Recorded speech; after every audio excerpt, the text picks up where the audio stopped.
Assalamualaikum warahmatullahi wabarakatuh. Perkenalkan, kami dari kelompok 1 akan membahas tentang konflik yang ada di Timur Tengah. Saya Aditya Frizal Akbar, absen 3.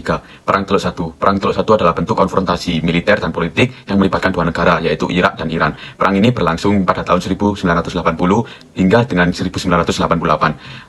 Mengapa disebut Perang Teluk? Karena perang ini terjadi di Teluk, yaitu pada Teluk Persia. Pertama, latar belakang. Latar belakang pertama adalah adanya konflik antara etnis Arab pada Irak dan konflik etnis Iran pada Persia. Yang kemudian konflik antara mazhab Sunni yang di Irak dan mazhab Syiah yang di Iran. Selanjutnya pengaruh konflik kedinastian besar Islam antara dinasti Umayyah dan dinasti Abbasiyah. Presiden Irak atau biasa disebut Saddam Hussein menentang revolusi Islam di Iran karena dianggap dapat menyebabkan instabilitas ekonomi dan politik di Irak. Yang terakhir, sengketa wilayah perbatasan Irak dan Iran. Kemudian jalannya diawali dengan pasukan Baghdad atau pasukan Irak yang melakukan penyerangan terhadap lumbung minyak di Iran. Lalu Presiden Iran membalas serangan tersebut dengan memerintahkan ratusan ribu tentara yang mampu menyudutkan pasukan Irak dan mengembalikan keadaan Perang Teluk Pertama. Kemudian dalam Perang Teluk Pertama, Irak mendapat dukungan dari Arab, Saudi, Kuwait, Eropa, serta Amerika, dan Iran mendapat dukungan dari Suriah, Libya, dan Yaman. Pada perkembangannya, Ayatullah Khomeini atau seperti generasi selanjutnya berusaha melanjutkan perang. Namun usahanya mengalami sia-sia karena kekuatan dari pasukan Irak dari kekuatan pertahanan Irak yang sangat kuat menjadikan Iran menggunakan invasi dari udara, dan juga Irak membalas dengan invasi dari udara tapi mengalami sia-sia karena sama-sama memiliki pertahanan cukup kuat. Kemudian Perang Teluk Pertama berakhir ketika Dewan Keamanan PBB mengeluarkan revolusi senjata Irak dan Iran pada tanggal 17 Juli 1998. Irak dan Iran menyetujui Perang Teluk Pertama berakhir. Kemudian dampaknya yaitu yang pertama menyebabkan fluktuasi harga minyak di dunia menjadi tidak stabil karena adanya Perang Teluk ini. Yang kedua, krisis politik dan sosial pada Timur Tengah. Kemudian kerugian mencapai kurang lebih 300 miliar dolar Amerika. Dan terakhir yaitu terganggunya mobilitas pelayaran di kawasan Teluk Persia. Nah, sekarang kita akan membahas tentang Perang Teluk II. Perang Teluk II adalah perang yang terjadi di Timur Tengah yang dipicu oleh invasi Irak terhadap Kuwait. Perang ini terjadi pada tanggal 2 Agustus tahun 1990 sampai tanggal 28 Februari tahun 1991. Presiden Irak yang bernama Saddam Hussein memerintahkan invasi dan pendudukan atas negara tetangganya, yaitu Kuwait. Sebelum perang terjadi, Irak terlibat perang dengan Iran. Perang tersebut mengakibatkan kemerosotan ekonomi di kedua belah pihak. Untuk menjaga reputasinya di dalam negeri, Saddam Hussein menjadikan Kuwait dan negara-negara Arab lainnya sebagai kambing hitam. Ia juga mengungkit masalah perbatasan yang sebenarnya telah selesai. Atas dasar tersebut, pada pertengahan tahun 1990, Irak mulai menempatkan pasukannya di perbatasan Kuwait.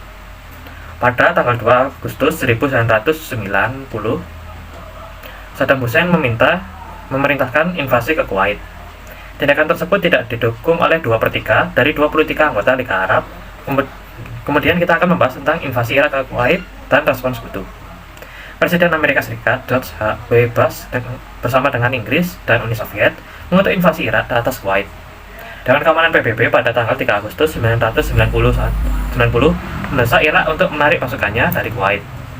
3 hari kemudian, Raja Fahad dari Arab Saudi bertemu dengan Menteri Pertahanan Amerika Serikat, Dick Cheney, untuk meminta dukungan militer serta menyuruhkan kepada NATO untuk mendukung Kuwait. Pada 8 Agustus 1990, pemerintah Irak secara resmi menganeksasi Kuwait. Sementara itu, di Kuwait, Irak meningkatkan jumlah pasukannya dan menggalang dukungan dari dunia Islam. Mulainya Perang Teluk II. Pada 29 November 1990, Dewan Keamanan PBB mengesahkan segala cara yang diperlukan untuk melawan agresi Irak apabila Irak tidak menarik diri dari Kuwait hingga 15 Januari tahun berikutnya. Pada pagi hari 17 Januari 1991, serangan udara masif di bawah pimpinan Amerika yang dikenal dengan Operasi Badai Gurun menghujani pertahanan udara Irak. Pada pertengahan Februari, pasukan koalisi memerangi pasukan darat Irak di Kuwait dan selatan Irak. Serangan darat yang masif dari sekutu dikenal dengan Operation Desert Sabre yang diluncurkan pada 24 Februari 1991. Pasukan bergerak dari timur Laut Arab Saudi menuju Kuwait dan selatan Irak. 4 hari kemudian, pasukan Irak menyerah dan Kuwait terbebas. Pada saat yang sama, Amerika menyerbu Irak dan menyerang pasukan cadangan lapis baja Irak dari belakang. Pasukan elit Garda Republik Irak menyusun pertahanan selatan Al-Basra di tenggara Irak. Pada 27 Februari 1991, pasukan elit tersebut sebagian besar dapat dikalahkan. Berakhirnya Perang Teluk II. Perang Teluk II mengakibatkan kehancuran bagi Kuwait dan Irak. Setelah perang usai, Saddam Hussein secara brutal menekan pemberontakan suku Kurdi di utara Irak dan Syiah di selatan, yang menewaskan ribuan suku Kurdi.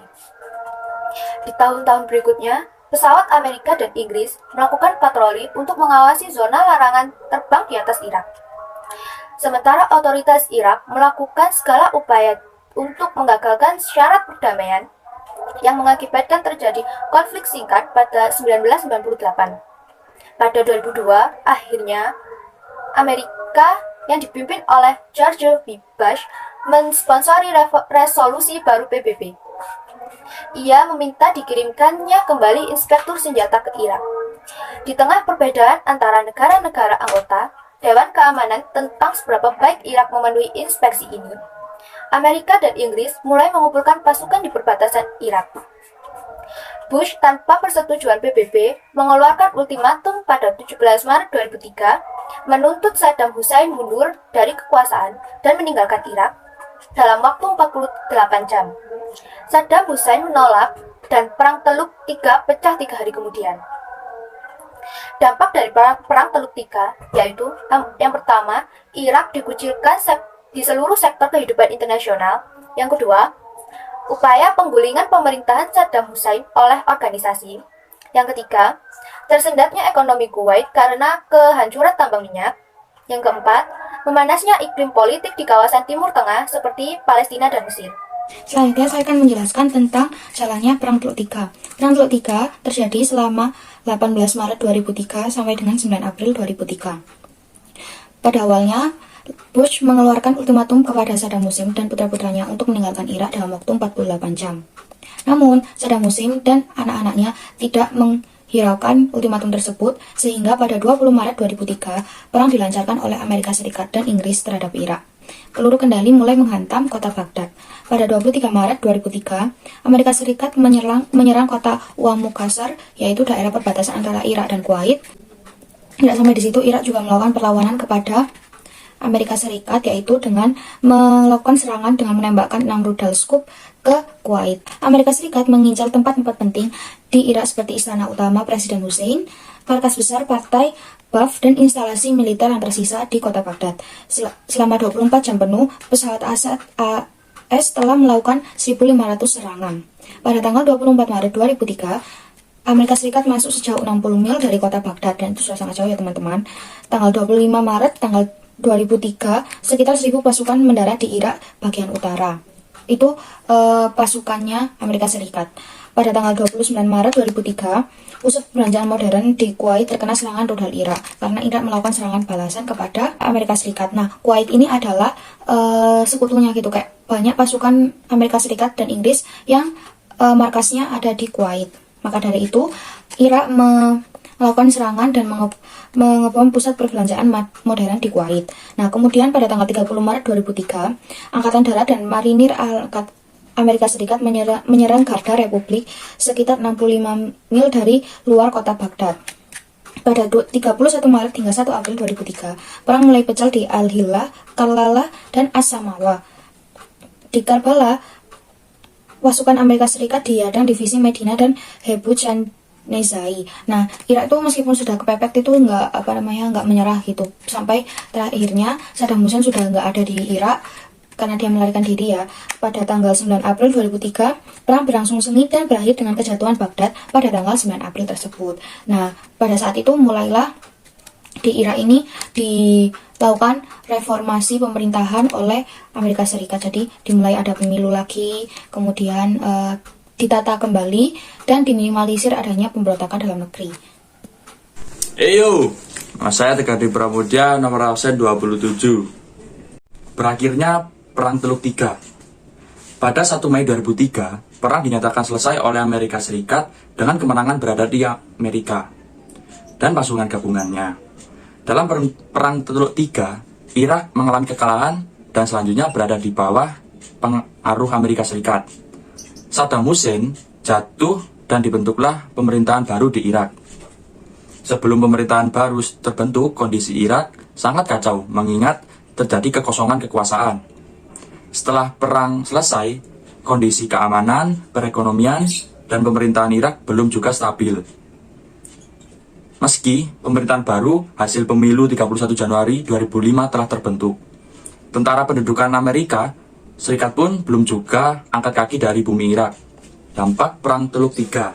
Yang pertama, jatuhnya Partai Ba'ath dan Saddam Hussein yang sebelumnya memegang kekuasaan di Irak sejak Februari 1968 sampai 2003. Yang kedua, pengambil alihan pemerintahan Irak yang dilakukan oleh pasukan koalisi.